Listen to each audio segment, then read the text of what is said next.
Hey guys, it's Saga from TechWorks, and this is the camera comparison between the Redmi Note 7 Pro and the iPhone XS Max.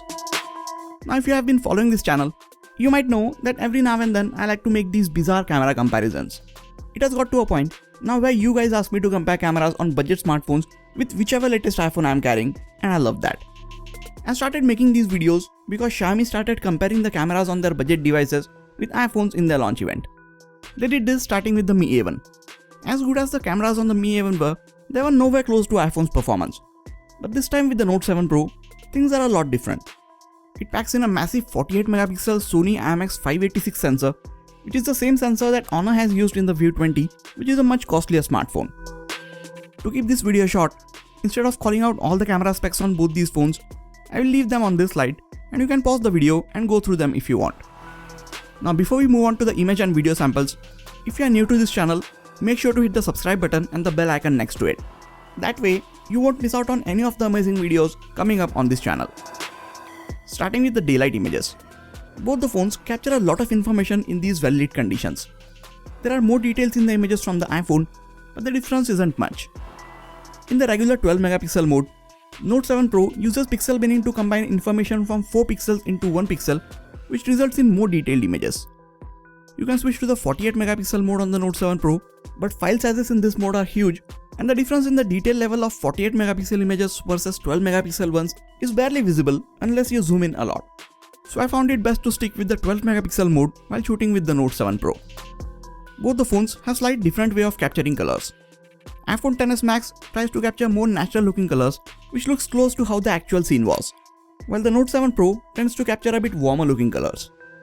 Note 7 Pro also used the AI scene detection to enhance these images, which basically just bumps up the sharpness, saturation and contrast of most of these images. In these images, AI scene detection on the Note 7 Pro detected sky and tried to make its color blue, while the iPhone captured the actual golden color of this beautiful morning. You can see the Note 7 Pro capture much more contrast, while the images from the iPhone show more details in the shadows, which might make them seem a bit too flat to some of you guys. Both the images are good on their own. One from the Note 7 Pro is good right out of the camera, and the one from the iPhone gives you much more room and flexibility if you are into editing your images. So as I said, both look good, and which images you like will actually depend on your color preference and shooting style. In this image, you can see more details from the iPhone in shadows, and it also preserves the colors and details from the highlights. Here's another HDR shot. You can see much brighter image and better colors from the iPhone XS Max in these situations. Again, images from the iPhone XS Max are looking brighter and better as it brings up more details from the shadows and manages to preserve the colors from the highlights.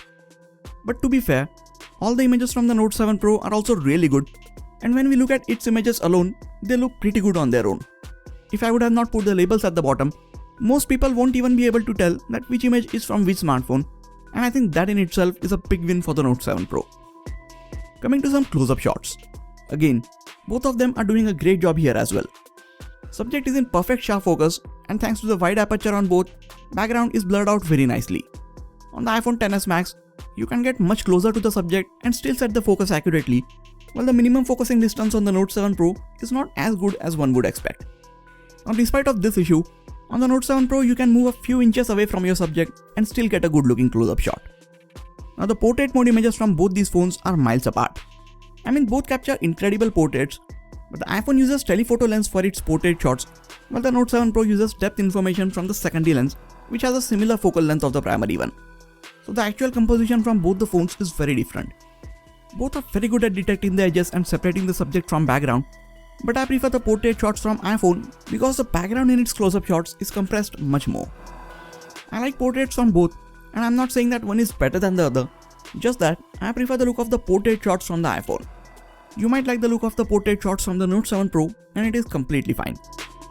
Both can take portrait shots of objects, and they again do a very good job of detecting the edges, even if you are trying to capture objects with multiple or complex edges. That being said, both are not perfect and miss out on certain parts of some of the objects, so there is definitely some room for improvement. Let us look at the shots that I took in indoor and lower lighting situations. Images from the iPhone are slightly brighter of the two, and it also captures better colors in these lighting situations. Whatever you do, don't shoot in 48 megapixel mode on the Note 7 Pro in lower light. Those images capture a lot of noise and look really bad since it is not using pixel binning in that mode. Now for situations like these, you get night mode on the Note 7 Pro and just look at the difference that it makes. There is definitely more noise, but the night mode images look even better than some of the images from the iPhone XS Max in certain situations. This mode also handles the exposure from lights really well and makes the overall images look really pleasing. You just have to hold the phone steady for a second or so and the Note 7 Pro does its magic and gives you beautiful bright images in lower light. Now here are some of the images without the night mode and just see how dark and soft they are. They also have lot of noise in most parts. So whenever I was clicking images in lower light, I switched to the night mode on the Note 7 Pro. Just make sure you don't have too many moving objects in the photos because they will be blurred out as night mode is nothing but long exposure image capture. Low light images from the iPhone show less noise and natural colors, but the night mode images from the Note 7 Pro, even with all the noise, look really good. That brings us to the front facing cameras. Even though the Note 7 Pro has a higher resolution camera at the front, selfies from the iPhone seem to be a bit sharper. It also shows better skin tones and the overall dynamic range is also better from its front facing camera. Note 7 Pro has a slightly wider lens, so it is easier to get more of your friends in the shot. Both can shoot portrait selfies. Edge detection is better on the Note 7 Pro, but I like the overall colors and dynamic range in the portrait selfies from the iPhone XS Max. Note 7 Pro does really well to keep all the faces in focus if you have multiple people in the shot. With the iPhone, it is a hit or a miss. Sometimes it does well to keep multiple faces in focus, but most of the times it will only keep the face closest to the camera in focus. Here's a video from the front facing camera of the Redmi Note 7 Pro and the iPhone XS Max. You can see how both these phones are handling the overall colors of the scene, exposure and stabilization when I am walking around with them. 4K 30fps videos from the Note 7 Pro are very saturated and not stable, while the ones from the iPhone XS Max show natural colors and they are optically stabilized. 1080p 30fps videos on the Note 7 Pro are electronically stabilized, but the ones from the iPhone XS Max looks much better and smoother. Note 7 Pro also starts dropping a lot of frames as you use the camera more and more. Xiaomi has released a few software updates, but the choppy videos are yet to be fixed. So when it comes to shooting videos, iPhone is way ahead of the Note 7 Pro. But the difference is not as wide when it comes to images.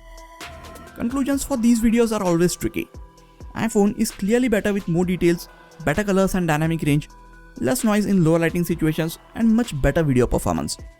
But the Note 7 Pro also takes really good images, and with a price difference of almost 90,000 rupees, I don't think these things even matter.